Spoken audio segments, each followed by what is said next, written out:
என்னுடைய படங்கள்லாம் முடிஞ்சு துள்ளுவோத இளமை எடுத்தாச்சு. துள்ளுவோத இளமை எடுத்த உடனே அதுக்கப்புறம் படங்கள் நிறைய வந்தது தனுஷ்க்கு.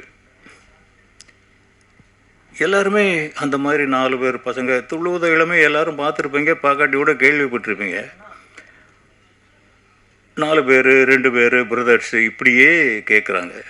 அவர் நான் போகிறேன்ப்பா, இல்லைப்பா நீ வேண்டாம் போகாத, நீ யார் மகன் அப்படின்னு, நீ ஒரு புதுசாக இருந்தீன்னா போகலாம், நீ யார் மகன் உனக்கு ஒரு அடையாளம் இருக்குது, கொஞ்ச நாள் காத்துரு, இல்லையா காலேஜுக்கு போ.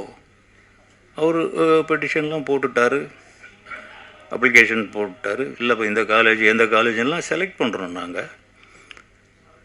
இப்போ ஒரு நாள் நைட்டு ஒரு 2 மணி 2:30 மணி இருக்கும். நான் உட்காந்து ஏதோ ஸ்கிரிப்ட் எழுதிட்டு இருந்தேன். அப்போ மெதுவாக என்னுடைய பொண்ணுங்களை பற்றி உங்களுக்கு சொல்லி ஆகணும். 2 பெண்கள் எனக்கு. நான் இந்த 2 பசங்க தான் எல்லாருக்குமே தெரியுது. 2 பெண்கள், 2 பேருமே சென்னை சிட்டியில் தலை சிறந்த மருத்துவர்கள், தலை சிறந்த சினிமாக்காரர்கள் அப்படின்னு சொல்கிறத விட என் மகள்களை நான் படிக்க வச்சேன்னு சொல்கிறது தான் எனக்கு ரொம்ப பெரிய பெருமை. அவங்க கணவர்களும் மருத்துவர்கள் தான். அதில் அந்த 2வது பொண்ணு வருது, அவங்க கைனகாலஜிஸ்ட். அப்போவே அவள் தான் 2nd இயரோ 3rd இயரோ ஏதோ. மெதுவாக பதுங்கி கிட்ட வர்றாங்க. நான் என்னம்மா இந்நேரத்தில் வர்றேன், இல்லைப்பா உங்ககிட்ட கொஞ்சம் பேசணும். என்ன பேச போகிற இந்நேரத்தில்?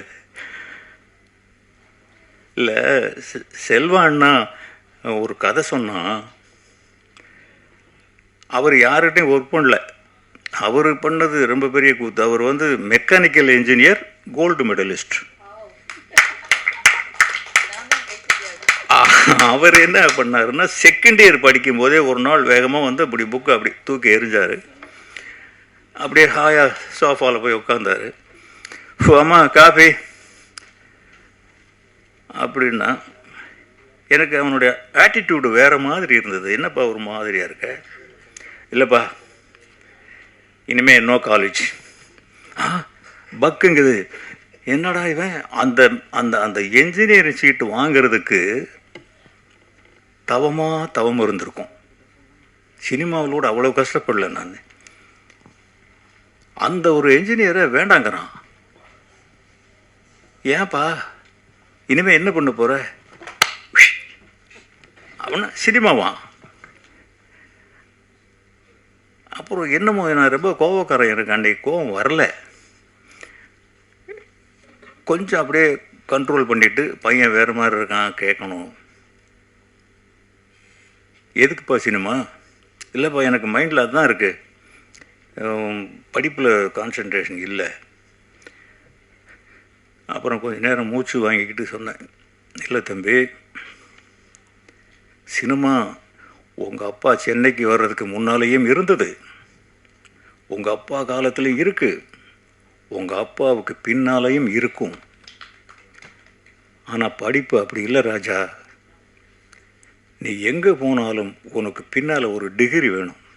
எப்படி என்னுடைய இனிஷியல் கேன்னு முன்னால் போடுறியோ அது மாதிரி உன் பேருக்கு பின்னாலேயும் 2 எழுத்து இருந்தால் தான் உனக்கு மரியாதை கிடைக்கும். அதை நீ வாங்கு, நானே உன்னை சினிமாவில் கொண்டு போகிறேன்ன. பொய் தான் சொன்னேன், 100க்கு 100 200% பொய். எப்படியாவது அவனை காலேஜுக்கு போக வைக்கணும். மறுநாள்லேருந்து பேசலை, புக்கோடு தான் காலேஜுக்கு வந்தான். மெரிட்டில் பாஸ் பண்ணிட்டான். அதே மாதிரி தான் வந்தான். டாடி, அதுக்கு முன்னாடி அவர் அமெரிக்காவுக்கு அனுப்புறதுக்கான ஒரு வேலையை செஞ்சு வச்சுருந்தேன். நான் அங்கே போய் அந்த டெக்ஸ்டைலில் படிச்சுட்டு அங்கேயே சினிமாவும் படிக்கிற மாதிரி. டெக்ஸ்டைல் மட்டும் படினா போக மாட்டான்னு எனக்கு தெரியும். இப்படி ஒன்றே சேர்த்து அனுப்பலான்னு சொல்லி சொன்னேன். ஓ, என்னை நாடு கடத்துறதுன்னு பிளான் பண்ணிட்டீங்களா? அதெல்லாம் நடக்காது, நீங்கள் சொன்னீங்கல்ல, டிகிரி வாங்கிட்டு வந்து கொடுத்துட்டேன். எனக்கு என்ன சொன்னீங்க? நீங்கள் சினிமாவில் சேர்த்து விட்றேன்னு. நீங்கள் இப்போ நீங்கள் சொன்னதை செய்யுங்க. இப்படி அவர் இப்போ தான் என் மகள் வந்து, அண்ணன் ஒரு கதை வச்சுருக்கான்.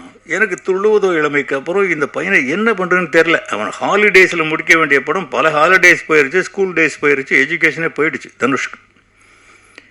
அவன் அதுலேயே அழறான். நல்லா படிக்கிற பையன். அந்த கதையை என்னம்மா பண்ணணும் அப்படின்னு நீங்கள் கேளுங்க. நீங்கள் கேட்பீங்களா? ஓ, நீ டாக்டருக்கு படிக்கிறத விட்டுட்டு கதை சொல்கிறத ஆரம்பிச்சிட்டியா இன்னைக்கு? சரி சொல்லு. அந்த பொண்ணு கதை சொல்லுறது கேட்டுக்கிட்டே இருக்கேன். ரொம்ப நல்லா இருக்குது ஸ்கிரிப்டு. சரிம்மா, இதை என்ன பண்ணணும்? படமாக எடுக்கணும். யார்? நீங்கள் தான். யார் டைரக்டரு? செல்வா தான். யார் நடிக்கிறது? தனுஷ் தான். ஈஸியாக அந்த அந்த வயசுக்கு தகுந்த படப்படப்படன்னு சொல்லிட்டு போகுது. இதை சொல்லிகிட்டு இருக்கும்போதே பெரிய பொண்ணு வருது, விஜயலட்சுமி வர்றாங்க. இப்போ தான் பக்குன்னு நம்ம ஒரு சதி வலையில் மாட்டிக்கிட்டோம் அப்படின்னு உட்காந்துருக்கேன். ஏன்னா எங்கள் வீட்டில் எப்போவுமே பெண்களுடைய சட்டம் தான் அதிகம்.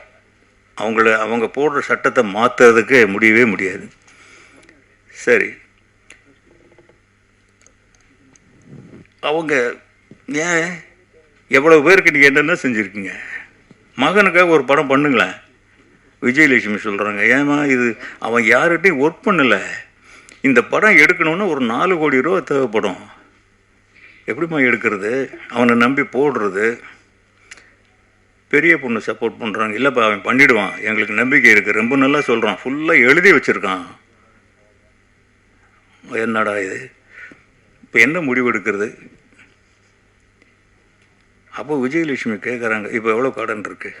இருக்கம்மா ஒரு 2-3 கோடி ரூபா இருக்கும்.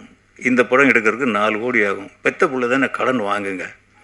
அந்த மாதரசி சொல்கிறாங்க, கடன் வாங்குங்கன்னு. சரி, கடன் வாங்குறதுன்னு முடிவு பண்ணோம். ஒரு காதல் கொண்டேன் வந்தது. செல்வராகவன் ஜெயிச்சார், தனுஷ் ஜெயிச்சார். என் குடும்பமே அந்த படத்தில் தான் நின்னது. இன்றைக்கி இங்கே நிற்கிறதுக்கு காரணமே அந்த படம் தான். இதுக்கெல்லாம் காரணம் சினிமா அறிவில்லை, கல்வி. இந்த முடிவை நீ எடு அப்படின்னு எனக்கு தீர்மானம் கொடுத்தது அந்த எஜுகேஷன். செல்வராகவன் படித்த படிப்பு, அவன் படத்தில் பாருங்கள், நான் எடுத்த படம் மாதிரி இருக்கவே. என் படத்தில் நல்லா தெரியும், அது ஒரு பட்டிக்காட்டான் எடுத்த படம், நல்லா தெரியும். அவன் படம் என்கிட்ட இன்னும் துள்ளுவது இளமை எடுக்கிறதுக்கு ஐடியா கொடுத்தது அவர் தான் கொடுத்தார். கல்வி அங்கே வரை கூட வருது, இன்றைக்கும் கூட வருது.